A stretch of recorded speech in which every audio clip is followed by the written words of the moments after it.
Land resources जो है वो सबसे इंपॉर्टेंट रिसोर्सेज कहलाता है। लैंड एक लिमिटेड रिसोर्सेज है, मतलब उसे बढ़ाया नहीं जा सकता। यहाँ से सारी नदियां जो है सब जो है यहीं से निकलती हैं। एग्रीकल्चर वर्क होते हैं वो सब के सब कहाँ पे होते हैं? प्लेन्स पे ही होते हैं। और चट्टान होता है, हार्ड रॉक्स होते हैं, इसकी वजह से वहाँ पे नदियां जो है कटाव नहीं कर पाती।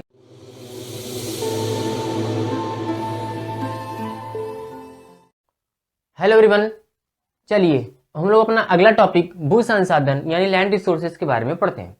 लैंड रिसोर्सेज जो है वो सबसे इंपॉर्टेंट रिसोर्सेज कहलाता है। क्यों? क्योंकि हम अपने सारे आर्थिक क्रियाकलाप यानी इकोनॉमिक एक्टिविटीज सब के सब कहाँ पे करते हैं?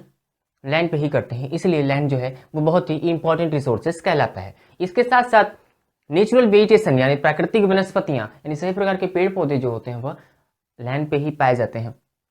वाइल्ड लाइफ वन्यजीव यानी एनिमल्स भी जो हैं वो लैंड पे ही पाए जाते हैं। ह्यूमन बींग का जीवन जो है, मनुष्य का जीवन संभव है सिर्फ और सिर्फ लैंड पे ही। इसी वजह से यह लैंड जो है वो बहुत ही इंपॉर्टेंट है। और इकोनॉमिक एक्टिविटीज हमने बताया, सभी प्रकार की जो हमारे अपने आर्थिक क्रियाकलाप होते हैं सबके कहाँ पे करते हैं? लैंड पे ही करते हैं। मतलब पैसे के लिए जो भी काम करना होता है वह सब ज़्यादातर जो होते हैं वो लैंड पे ही होता है। ट्रांसपोर्ट यानी परिवहन मतलब लैंड पे ही सारे ट्रांसपोर्ट होते हैं। कुछ एयर और वाटर भी है लेकिन वो बहुत एक्सपेंसिव है, इसकी वजह से ये जो है बहुत सूटेबल होता है लैंड रिसोर्सेस। कम्युनिकेशन सिस्टम, सारी संचार व्यवस्थाएं जो है लैंड पे ही पॉसिबल हैं। इसीलिए लैंड जो है बहुत ही इंपॉर्टेंट रिसोर्सेस कहलाता है। लेकिन लैंड एक लिमिटेड रिसोर्सेस है, मतलब उसे बढ़ाया नहीं जा सकता। जैसे एग्जांपल समझिए, हमारा इंडिया जो है, आप जिस क्षेत्र में रहते होंगे, जैसे आप कोई जगह पे रहते हैं, जैसे मान लीजिए हम लोग रहते हैं वाराणसी में, वाराणसी का जो प्लेस है वो उतना ही बड़ा रहेगा, उससे बड़ा बढ़ाया नहीं जा सकता। यूपी का जितना बड़ा प्लेस है उतना ही बड़ा रहेगा, उससे ज़्यादा बढ़ाया नहीं जाता। तो क्यों? लैंड रिसोर्सेज जो है वह लिमिटेड रिसोर्सेज है, इसलिए हमको इसका यूज भी जो करना होगा बहुत ही ध्यान से केयरफुली करना चाहिए। प्लानिंग जो है उसकी बहुत केयरफुली करनी चाहिए। India has land under variety of relief features. Bharat भूमि पर विभिन्न प्रकार की भू आकृतियां पाई जाती हैं। जैसे आप ऊपर से यानी नॉर्थ से साउथ की तरफ चलना शुरू करेंगे तो सबसे पहले आपको मिलेगा माउंटेन, फिर उसके बाद प्लेन्स, फिर उसके बाद प्लेट्यू, और नीचे मुख्य भूमि से अलग, मेन पहाड़ से अलग जब जाएंगे तो वहां पे आपको द्वीप यानी आइलैंड मिलेंगे।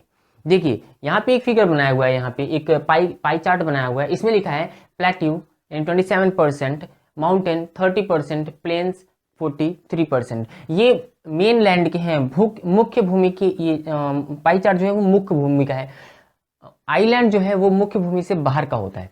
जैसे आप इस तरह से देखेंगे तो यहाँ पे एक आइलैंड पाया जाता है अंडमान निकोबार, और यहाँ पे दमन एंड दीप यहाँ पे है। मुख्य भूमि से ऊपर यानी मुख्य भूमि से ऊपर और अलग, ये जो पाई चार्ट बना हुआ है वो सिर्फ इसका बना हुआ है, इसका नहीं। तो ये आइलैंड इसमें इंक्लूड नहीं किया गया है।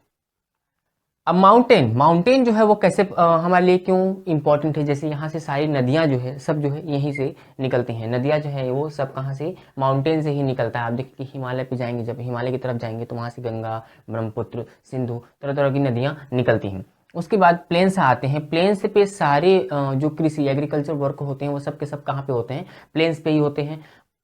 फैक्ट्री जो बनती है वही प्लेन्स पे ही बनती है। तो प्लेन्स भी इस वजह से यानी मैदान भी इस दृष्टिकोण से हमारे लिए इम्पोर्टेंट है। अगला प्लेट्यू आप देखें, प्लेट्यू जो होता है वह बहुत कठोर चट्टान होता है, हार्ड रॉक्स होते हैं। इसकी वजह से वहां पे नदियां जो है कटाव नहीं कर पाती। तो इस दृष्टिकोण से यह प्लेट्यू जो है वह भी इम्पोर्टेंट है। और इसके साथ साथ यहीं पे सारे जीवाश्म पाए जाते हैं, जीवाश्म ईंधन पाए जाते हैं, और यहीं पे ही बहुत तरह की खनिज भी मिलते हैं। इस तरह से प्लेट्यू, माउंटेन और प्लेन्स जो है वो बहुत इंपॉर्टेंट हो जाता है किसी भी लैंड रिसोर्सेज के लिए, खासकर इंडिया के लिए। ये था टॉपिक भू संसाधन। चलिए अब हम लोग अपना अगला टॉपिक पढ़ते हैं।